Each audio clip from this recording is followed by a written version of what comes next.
Take a look at these shocking photos. A makeshift cinderblock prison hidden inside an Oregon garage. And now a woman's miraculous escape led to a kidnapping case spanning 10 states with potentially more women targeted and the suspect captured in Oregon. Tonight, the FBI asking for help to find more victims that this man, 29-year-old Nagasi Zuberi, may have preyed on. Investigators say he kidnapped a woman in Seattle before forcing her into that makeshift cell here in Oregon at a home in Klamath Falls. The FBI says that they are investigating his activities in at least 10 different states, coast to coast, as you see. According to the FBI, Zuberi has also gone by the names Justin Joshua Haichi, Sakima Zuberi, or Justin Kouassi. Agents say victims may even know him as just Sakima. This started 2.5 weeks ago on July 15th, when, according to the FBI, Zuberi was looking for a prostitute in Seattle. They say he pretended to be a police officer to arrest the woman, then drove 7 hours south to Klamath Falls, sexually assaulting the woman along the way. When in Klamath Falls, the FBI says she was put in a makeshift cell made of cinder blocks right in the home Zuberi was living in with his wife. The kidnapped woman escaped. But if she didn't, the FBI says they would not be here today and Zuberi would not be in custody. This was a screen door. She punched it several times to break the welds, ripped the screen down, and she crawled through a small space to get out of that place because she knew something bad was going to happen to her. I want to thank the brave women who fought for their lives to get us where we are here today. Now it is our turn to take their burden and fight for them, any other victims out there, and seek justice. The day after the escape, law enforcement officers in Nevada arrested Zuberi in a parking lot when Zuberi was with his wife and 2 children. I hope nothing happened like in that house, like as in anyone living there or he held anyone captive. And tonight we're learning more about Zuberi, the accused kidnapping suspect, from those who lived next door to him when he lived in a home in Vancouver. Now, neighbors say they paint a grim picture of their time living near him. Going beyond the headlines for us tonight, Joelle Jones spoke with those neighbors about what they saw at his home leading up to this nationwide investigation. Joelle, what are you hearing from them?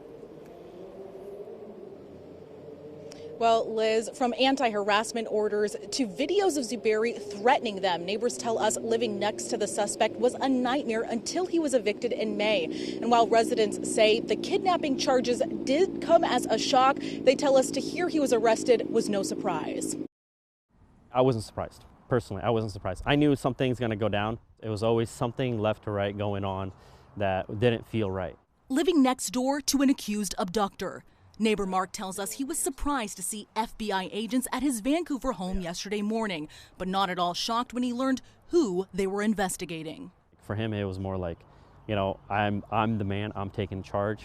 And so when I found out about even like the whole pretending to be a cop, and I'm like, that's not surprising from him, you know, because that's probably I'm like, he's a con artist. Like many we've talked to, Mark says he knew the 29-year-old kidnapping suspect, Nagasi Zuberi, under a different name, but says from the moment he moved in, there was trouble, telling us neighbors were forced to call authorities several times after a string of incidents, including stacked trash and aggressive behavior. Once we started going against his way of life, he started getting aggressive, where it's like, you know, or like showing a gun. He started going on our property and cussing us out. Get off my property, monitor! Get off my property! Mark says he and his roommate even began recording Zuberi to show the landlord, who eventually evicted him in May. And Mark isn't the only neighbor who felt unsafe, as another resident filed a temporary anti-harassment order against Zuberi for allegedly sending threatening text messages against him and his family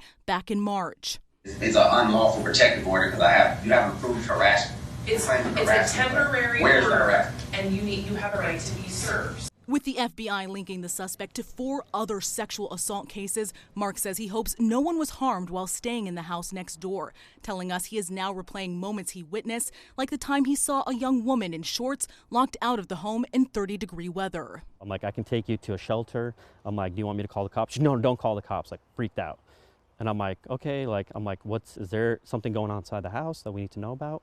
She's like, I can't tell you guys anything, what's happening. Almost like her life wasn't threatened if she did speak. And with ties to at least 10 other states, the FBI says they are still investigating to determine whether there are other potential victims of Zuberi. And we do have details on how to contact agents about this case listed for you at KOIN.com. Reporting live in Portland, I'm Joelle Jones, KOIN 6 News. Joelle, thank you. And be sure to stay